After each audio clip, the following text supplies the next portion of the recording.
You know, Miami played one of the better games of the year. Orlando had a great stretch. They made some, you know, they executed as good as I've seen them execute. And Boston played their best game of the year. So, you know, we're getting good competition. Let's take it one game at a time. Just take care of business and build good habits. The energy on defense, the engagement on defense was really high last night. What changed? I mean, you know, sometimes you can have a good loss. I mean, I think I've said that before. You know, sometimes losses are good, and they wake you up a little bit. Even last year, I think we finished the season like 7-10. We were playing really well. We just didn't have bodies, and that level of play, even though we were losing, carried over to the playoffs. So we got to put ourselves in a position where we can play good basketball, and everything else take care of itself. Just being locked in on both sides of the ball. Like I said, defense is a big key for us, and we're going to continue to incorporate our principles with DeMarcus, and he's going to continue to pick up on them. We still got a ways to go. You know, we played good. We won last night by a good margin, but we still didn't play our A game. So we still got a lot of room for improvement. Dre, you guys are one of, I think, a lot of good teams right now who are trying to work in like a big piece. You got Boston with their moving pieces they've been trying to figure out. Denver with IT, Philly with Tobias and Jimmy. At this point in the season, how tricky is it to like iron that stuff out and find a rhythm when the games mean as much as they do? Well, we had the luxury just because of, you know, the core has been there for a while, and you know, we can mix things up with different lineups and things like that. So we got a little bit of leeway as opposed to other teams don't have as much. But it's important for us to get the most out of our possessions, get the most out of our time together. You know, the starters were that's probably the best start that they've had with that group since DeMarcus come back. So continue to build off that, feed off that, and continue to add layers to it.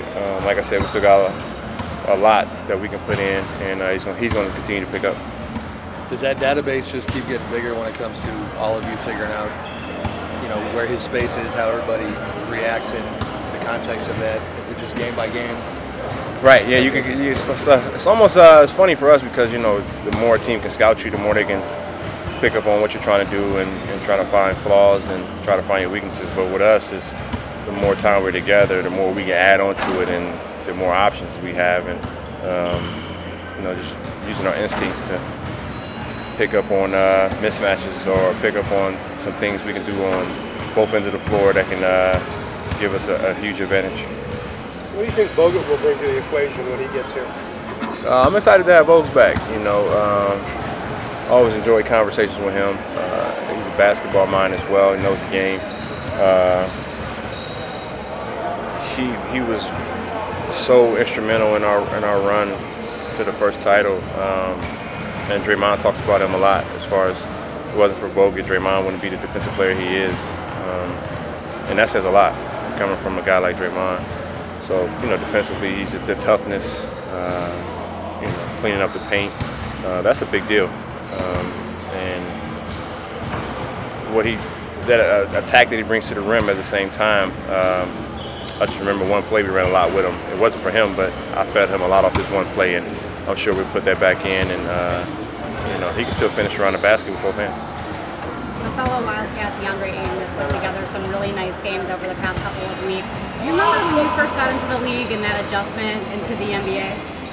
Yeah, my adjustment was different from his because, you know, I didn't have that pressure, those expectations, but he's been living up to it. You know, kind of flying under the radar with, you know, the hype that can go along with rookies having big games in our league. But you got Doncic, and you got the kid from Atlanta that's been Trae Young, that's been having some big numbers, especially as of late.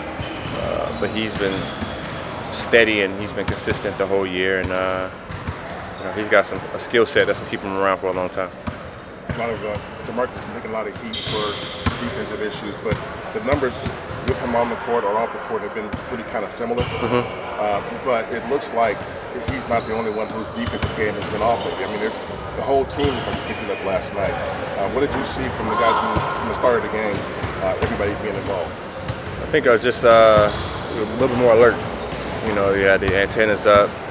You know, you saw 5 guys in the defensive stance, using our length, using our wingspan. You know, our antennas were up with our seeing man and seeing ball. We didn't get back cut too many times.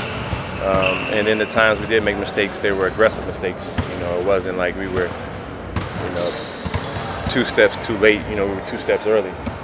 So it's all about having the right mind going into every game, as far as, you know, how can we get better. You know, not having nights like we had the other night versus Boston. How different is the defense when Kevin is playing as aggressively on D as he did last night? Yeah, Kevin has it in him to be one of the top defenders in the league. Whether it be weak side blocks, on ball defending, it's kind of scary when he uses his length and he's pressuring the ball handler, and they really don't have too many options. I remember one play, he got over the screen like 2 or 3 times in one possession, which is hard to do. And we've struggled with laying on screens or dropping too far off the ball on pick and rolls, and that's gotten us in trouble. But he was really locked in last night, and it was a game changer. Is it just hard for a guy like that who has such an offensive load he has to shoulder to consistently bring it night in and night out defensively? I don't know. I've never been able to do some of the things that he does, so you know I couldn't tell you. But KD's a gamer, so you know when he wants to send a message, there's not too many. I don't know if there's anybody that's gonna keep him from sending. There's always you've always got a good feel for the locker room, and I wonder, as far as the spirit goes and the whole group, all this debate lately about joy and anger and what's driving y'all. Like, how would you describe the feeling in that locker room right now? Honestly, in general, but yeah, I mean everything. I'm cool, you know. Making sure guys are consistently improving every day, whether it be a little bit each and every day. Trying to give DeMarcus in the right places at the right times. That's different for him. Our bench can be a whole lot better, so just making sure our younger guys are here early every day, getting their work in. So our culture's not going to waver or change too much. You know, we are who we are, and Steph Curry's done a really good job of kind of laying the foundation of what the team's going to be about. So yeah, that's never going to be an issue. Are you taking the lead with DeMarcus when it comes to that, just kind of being in his ear? As far as like basketball stuff, you know, like he doesn't get enough credit as far as, you know, who he is and what he stands for. He does a lot of great things in the community. Great dude to talk to. Like, he's an awesome dude, and people try to use his emotions against him. But he just wants to win. He wants to compete. He wants to play. For me, it's just to get him settled into what we're trying to do. And sometimes I may be taking a step back as far as his aggression, or not his aggression, but as far as his load. And then sometimes, you know, we're going to have situations where we're going to punish on people and use them a lot. So just giving him that there's always a balance and understanding of the bigger picture, and we still got so many layers we can add with him. So I'm just keeping him cool with what we're trying to do on the court. What would you like to see from the bench right now? You said you guys get better. What do you think you get better at? With everything, for real. You know, stopping the bleeding at times. You know, we didn't get a bucket for a while. But at the same time, just be staying confident. You know, sometimes we can be too passive. We're trying to get those other guys the ball, just trying to get out their way when we have to look to be on attack, and we got to be threats every time we're on the court. Thank you, sir. Y'all was on bullshit today.